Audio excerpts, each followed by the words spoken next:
أعوذ بالله من الشيطان الرجيم بسم الله الرحمن الرحيم Assalamualaikum warahmatullahi wabarakatuh.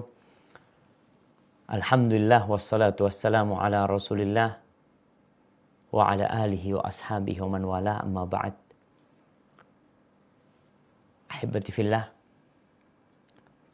hari ini hari ke-7 dari bulan Syawal. Ada sebuah tradisi di Jawa ini yang mungkin semua udah pada tahu ya.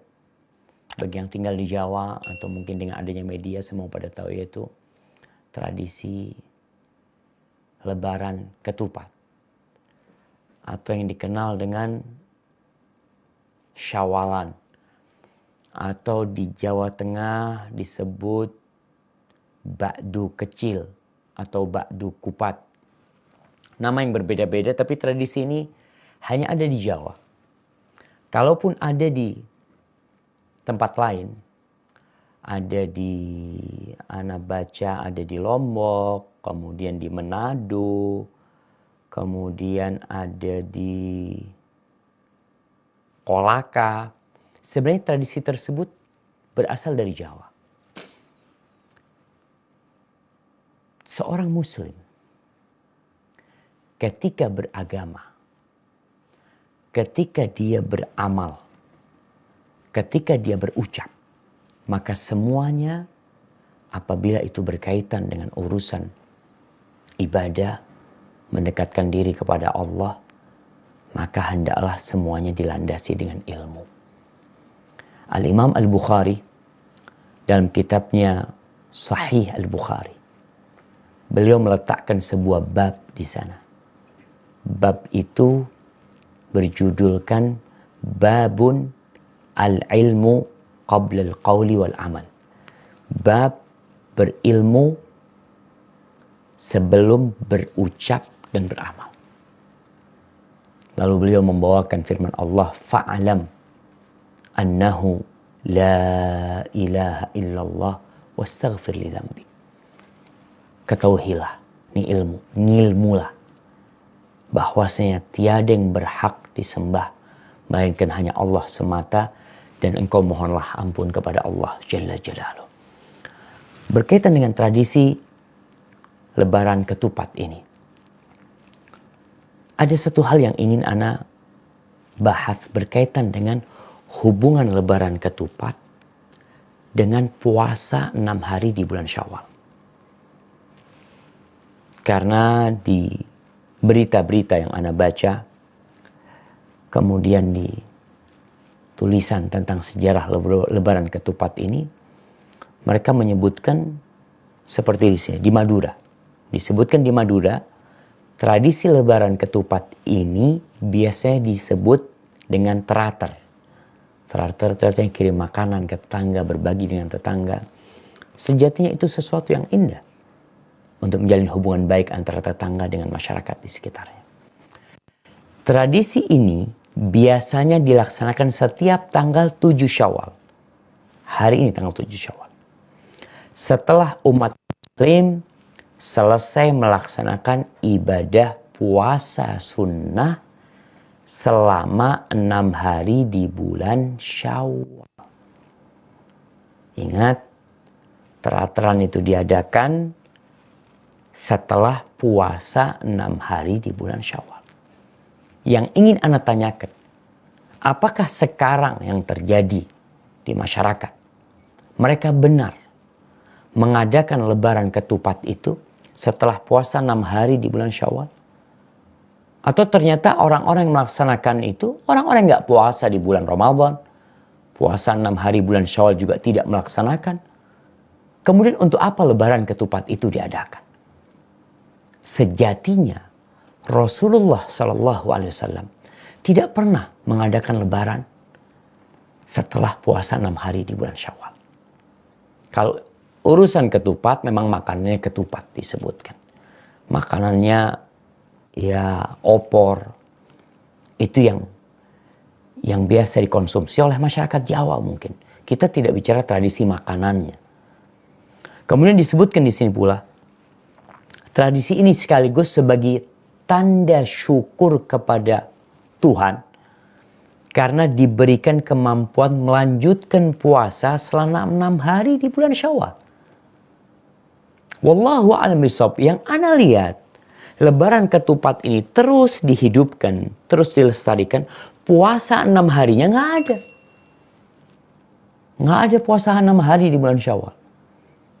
Jadi kalau memang ingin bersyukur, bebas orang melampiaskan rasa syukurnya itu. Dia mengundang tetangganya, mau berbagi makanan dengan siapa, bebas. Dan itu tidak ada kaitannya dengan puasa 6 hari di bulan Syawal saja. Apa saja nikmat yang Allah berikan kepada kita, kemudian kita merasa ingin mensyukurinya dan itu kewajiban bagi kita, maka kita boleh berbagi makanan dengan mereka. Yang kedua di Kudus nih. Di Kudus disebutkan Syawalan atau Lebaran ketupat dirayakan dengan prosesi. Kita lihat nih. Ini tradisi kalau memang sudah, ya dalam Islam bukan agama yang menentang tradisi. Selama tradisi tersebut tidak bertentangan dengan syariat, maka boleh-boleh saja. Tapi dalam urusan beragama, ingat kita mengikuti Rasulullah SAW karena beliau panutan. Syawalan atau Lebaran ketupat dirayakan di Kudus dengan prosesi kirap Gunungan 1000 ketupat di Kudus, Jawa Tengah. Gunungan terdiri dari susunan 1000 ketupat dan ratusan lepet yang diarak dari rumah kepala desa setempat menuju Masjid Sunan Muria. Mereka mengadakan bawa mengarak tersebut. Ada yang menyebutkan bahwasanya Lebaran ketupat ini ya sebenarnya dulu Wali Songo atau Sunan Kalijaga mungkin yang pertama merintisnya, umpamanya kita lihat. Wallahu a'lam bishawab. Mana yang benar dari cerita-cerita tersebut, tapi jelas ingat jamaah, kita beragama mengikuti Allah dan Rasulnya. Kalau memang benar orang-orang merayakan Lebaran kecil itu setelah puasa 6 hari di bulan Syawal, kita lihat apakah Rasul SAW mengadakan hal tersebut. Beliau bersyukur bersama para sahabatnya, berkumpul di masjid, makan bareng, buka bersama paling tidak lah. Ini hari ke-7 kita buka bersama, makan-makan di masjid. Ya sebagai bentuk bersyukur kepada Allah Jalla Jalaluhu. Ana rasa menurut ilmu yang ana pelajarin, Allahu a'lam, ana nggak pernah tahu tentang hal tersebut. Taib. Dan hendaklah kita belajar lebih dalam lagi. Kalau memang Sunan Kalijogo mengadakan acara tersebut untuk 6 hari Syawalnya, maka yang harus kita lakukan adalah puasa 6 hari di bulan Syawal. Itu yang kita lakukan. Tapi kita perlu berbicara sekarang tentang apa hukum puasa 6 hari di bulan Syawal. Karena ternyata kita akan lihat ada sebagian ulama yang membencinya, yang memakruhkannya. Karena ditakutkan nanti orang-orang awam, orang-orang yang nggak pernah tahu dengan agama ini, yang nggak belajar tentang Islam dengan benar, meyakini 6 hari Syawal ini wajib. Nanti jatuhnya yang kita bicarakan, Lebaran ketupat itu dianggap sesuatu hal yang harus diadakan. Kalau tidak diadakan, ya nanti bisa kualat, bisa ini, bisa itu, macam-macam. Kita akan melihat bagaimana pendapat para ulama tentang puasa 6 hari di bulan Syawal ini.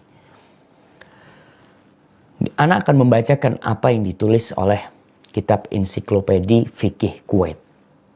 Ini kumpulan dari pendapat 4 madhab. Kemudian mereka berusaha untuk menyodorkannya kepada kita sehingga kita tidak perlu buka kitab ini, kitab itu. Mereka mengumpulkannya di sini. Disebutkan bahwa jumhurul fuqaha dari ulama Malikiyah, dari ulama Syafi'iyah, dan dari ulama Hanabilah, kemudian dari ulama mutaakhir Hanafiyah, mereka berpendapat bahwa sunnahnya puasa 6 hari di bulan Syawal setelah puasa Ramadan. Apa dasarnya? Kita bicara agama, apa dasarnya? Kita tidak boleh mensunnahkan sesuatu. Oh, ini sunnah. Ini dianjurkan untuk diamalkan kecuali ada dasarnya. Apa dasarnya? Akal kita, perasaan kita, tradisi di masyarakat kita? Tidak. Tapi dasarnya adalah qala Allah dan qala Rasul. Allah berfirman dan Rasul SAW bersabda. Maka jumhurul ulama berpendapat sunnahnya puasa 6 hari di bulan Syawal. Dasarnya adalah hadis yang diriwayatkan oleh Abu Ayyub Al-Ansari radhiyallahu taala anhu. Dia berkata, qala Rasulullah sallallahu alaihi wasallam, man shoma Ramadan. Barang siapa berpuasa Ramadan, thumma atba'ahu sittan min Syawal. Kemudian diikuti dengan 6 hari di bulan Syawal. Kana kasiyamid dahr.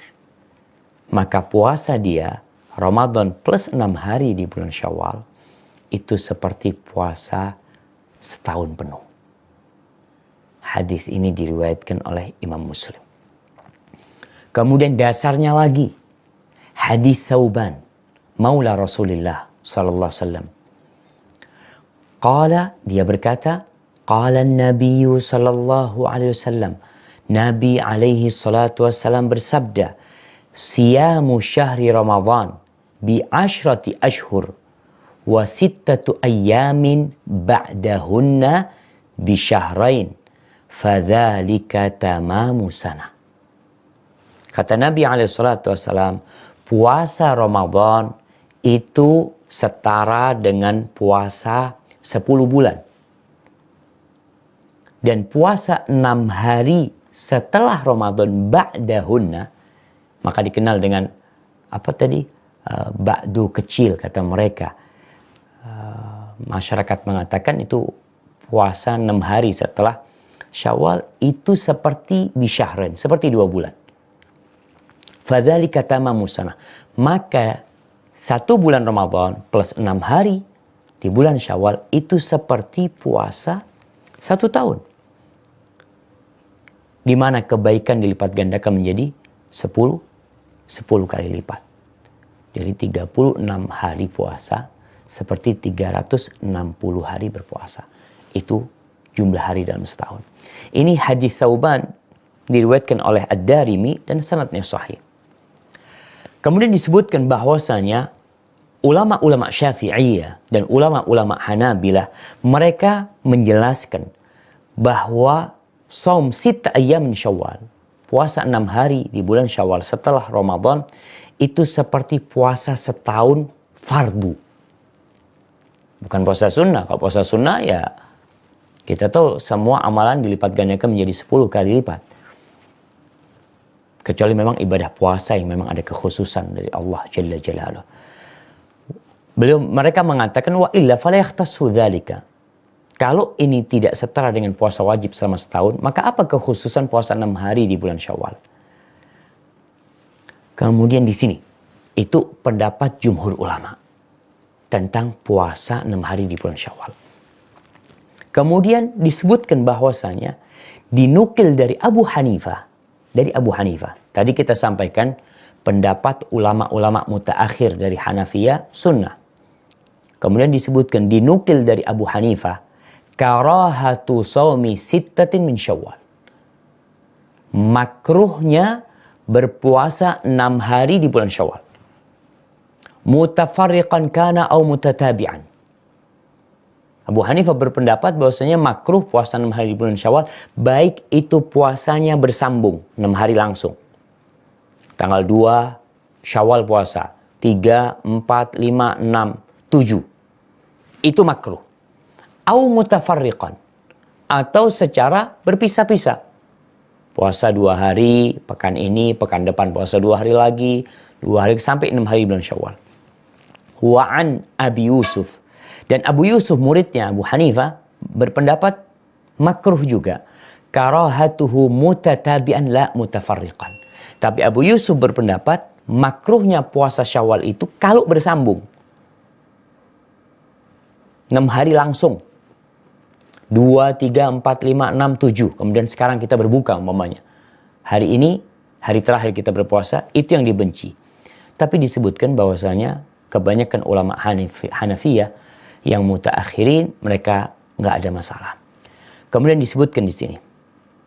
Qala Ibnu Abidin menukil dari Sahibul Hidayah dalam kitabnya At-Tajnis wal Mukhtar, dan pendapat yang dipilih, annahu la ba'sa bih, bahwasanya tidak mengapa puasa 6 hari di bulan Syawal, li'annal karaha innama kanat li'annahu la yu'man min ayyu'adda dzalika min Ramadan. Mereka berpendapat awalnya makruh itu karena ditakutkan ada orang yang berpendapat kalau ini termasuk puasa wajib Ramadan. 6 hari Syawal ini termasuk puasa wajib. Sehingga nanti muncul tadi lebaran lagi. Ada lebaran di hari ke-7. Itu ditakutkan, akhirnya orang beranggapan itu termasuk dari Ramadan. Fayakunu tasyabbuhan bin Nasara. Maka kemudian itu akan termasuk tasyabbuh dengan Nasara umpamanya. Karena menambah-nambah. Yang awalnya 30 hari, jadi wajib 36 hari. Umpamanya. Wal'an zala dhalikal ma'na. Sekarang sudah nggak relevan lagi sudah. Yang seperti itu. Orang sudah tidak meyakini hal seperti itu. Kemudian disebutkan di sini. Wa'tabara al-Kasani mahall al-karaha an yasuma yawm al-fitr. Kemudian Al-Kasani termasuk ulama Hanafiyah berpendapat makruh itu apabila puasanya mulai Idul Fitri. Puasa Ramadan, hari Id juga puasa. Wa yasumu ba'dahu 5 ayyam. Setelah itu puasa 5 hari. Itu yang makruh. Fa amma idza aftara yaumal Id. Adapun ketika orang ini berbuka pada hari raya, thumma shama ba'dahu 6 ayyamin, falaysa bimakruh. Kemudian dia puasa 6 hari setelah itu, maka itu tidak makruh kata Kasani. Bal huwa mustahabbun wa sunnah. Tapi itu bahkan mustahab, dianjurkan, dan sunnah. Kemudian Malikiyah berpendapat bahwasanya makruh puasa 6 hari di bulan Syawal limuqtadan bihi. Ingat, makruhnya itu untuk orang yang jadi panutan. Untuk kiai, untuk ustadz, untuk tokoh. Waliman khifa alaihi i'tiqadu wujubiha. Dan dimakruhkan bagi orang untuk puasa 6 hari bulan Syawal kalau ditakutkan orang awam ini nanti beranggapan ini wajib. Maka makruh bagi orang ini puasa. Nggak usah puasa dia. Ini pendapat Malikiyah. In shamaha muttasilatan bi Ramadan mutatabi'atan wa adharaha. Kalau puasanya dia itu bersambung dengan Ramadan. Hari raya berbuka, terus hari kedua sudah puasa. Bersambung puasanya 6 hari. Wa adharaha. Dan dia menampakkan dia itu sedang puasa Syawal. Ditunjukkan anak lagi puasa Syawal. Atau dia mengadakan buka bersama di masjidnya. Tanggal 2, tanggal 3, tanggal 4, tanggal 5, tanggal 6, tanggal 7. Maka ini dimakruhkan. Au kana ya'taqidu sunniyat tattisaliyah. Atau nanti berpendapat bahwasanya disunnahkan bersambung. Jadi sunnahnya itu puasanya itu nyambung. Tanggal 2, 3, 4, 5, 6, 7. Itu sunnahnya seperti itu. Lalu disebutkan, fa in intafat hadil quyud ustuhibba siyamu. Tapi kalau alasan-alasan ini hilang, maka sunnah puasa Syawal itu. Kemudian disebutkan, qala al-Hattab wa qala fil muqaddimat. Al-Hattab dari ulama Malikiyah mengatakan dalam kitabnya Al-Muqaddimat, kariha Malik. Imam Malik memakruhkan rahimahullah puasa Syawal itu. Makhafatu ayyal haq bi Ramadan. Takut dianggap ini termasuk dari bagian Ramadan. Takut 6 hari Syawal ini nanti orang-orang menganggapnya termasuk dari Ramadan. Ma laysa minhu min ahlil jahala wal jafa. Kita takut itu nanti orang-orang yang bodoh, orang-orang yang ngerti agama ini beranggapan 6 hari Syawal ini termasuk dari Ramadan. Dan itu bukan. Kemudian disebutkan wa amar rajul fi khassati nafsi fala yukrah lahu siyamu. Adapun orang yang untuk pribadi dia, maka dia tidak makruh untuk melaksanakan puasa tersebut. Maka jamaah kembali nih kepada puasa Syawal. Jadi sebenarnya puasa itu puasa sunnah. Asalkan tadi jangan sampai kita menyebabkan orang meyakini 6 hari Syawal ini sesuatu yang wajib, termasuk dari Ramadan. atau sunnahnya itu bersambung ya. Kemudian ada permasalahan lain. Apakah sunnahnya itu langsung atau tidak? Sebenarnya bebas. Walaupun sebagian ulama Syafi'i berpendapat kalau nyambung itu lebih utama karena ya supaya orang itu segera melaksanakan kewajiban, segera melaksanakan amalan sunnah tersebut. Kemudian analisa cukup ya berkaitan dengan masalah 6 hari Syawal dan masalah Lebaran Ketupat.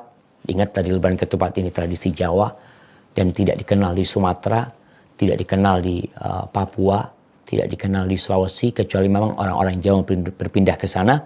Kalaupun kita melihat ini tradisi umpamanya, ini kan cuma tradisi, tapi ini ada hubungannya dengan ibadah. Maka kita harus hati-hati dalam beragama, lihat bagaimana sebenarnya Rasulullah SAW melaksanakan puasa 6 hari di bulan Syawal. Taib, yang terakhir, apakah melaksanakan 6 hari di bulan Syawal ini harus selesai puasa Ramadan? Itu pendapat yang lebih kuat. Karena hadisnya mengatakan man shoma Ramadan. Barang siapa yang puasa Ramadan, kemudian diikuti dengan 6 hari bulan Syawal. Jadi orang yang punya utang, hendaklah bayar utangnya terlebih dahulu. Bayar utangnya terlebih dahulu. Jadi tujuan puasa Syawal ini juga untuk memotivasi orang untuk menyelesaikan puasa Ramadannya. Ada hikmah di situ, Afwan. Ada hikmah yang disebutkan para ulama sehingga orang termotivasi untuk membayar utang secara bersegera. Kemudian setelah itu dia puasa 6 hari bulan Syawal. Gimana Ustaz kalau umpamanya nggak sempat Ustaz? Artinya ia karena banyak kesibukan, banyak tamu, nggak sempat puasa Syawal, atau bagi perempuan yang sedang datang bulan, bolehkah dia puasa umpamanya di bulan Dzulqa'dah atau puasa di bulan Dzulhijjah? Maka kalau dilihat, sebagian ulama berpendapat nggak ada masalah. Bahkan ulama Malikiyah berpendapat balistahabbu siyamaha fi ashri Dzulhijjah. Boleh kita puasa Syawalnya itu di bulan Dzulhijjah. Di awal Dzulhijjah itu termasuk waktu yang bagus. Atau puasanya nanti umpamanya memang di bulan Dzulqa'dah, ambil hari Senin Kemisnya seperti itu. Bagi orang yang uzur, maka ana rasa silahkan tetap berpuasa 6 hari di bulan Syawal, walaupun di bulan Dzulqa'dah atau di bulan Dzulhijjah. Jamaah itu yang bisa ana sampaikan. Sekali lagi, ini yang ana pelajarin ya. Bagi teman-teman atau bagi kaum muslim yang mungkin ingin menggali lebih dalam lagi tentang puasa Syawal ini, hubungannya dengan Hari Raya Ketupat umpamanya, silahkan dibahas, dikaji. Tapi yang jelas ketika ada perbedaan pendapat, kita harus kembali kepada Allah dan Rasulnya. Allah mengatakan fa in tanaza'tum fi syai'in farudduhu ila Allahi war Rasul. Kalau kalian ada beda pendapat, maka kembalikan kepada Allah dan Rasulnya dengan harapan ya kita memperkecil perselisihan-perselisihan terjadi, karena sejatinya umat Islam yang di Jawa, yang di Madura, yang di Sumatera, yang di seluruh bumi Allah ini, mereka adalah saudara. Innamal mu'minuna ikhwah. Ana sampaikan taqabbalallahu minna wa minkum. Wassalamualaikum warahmatullahi wabarakatuh.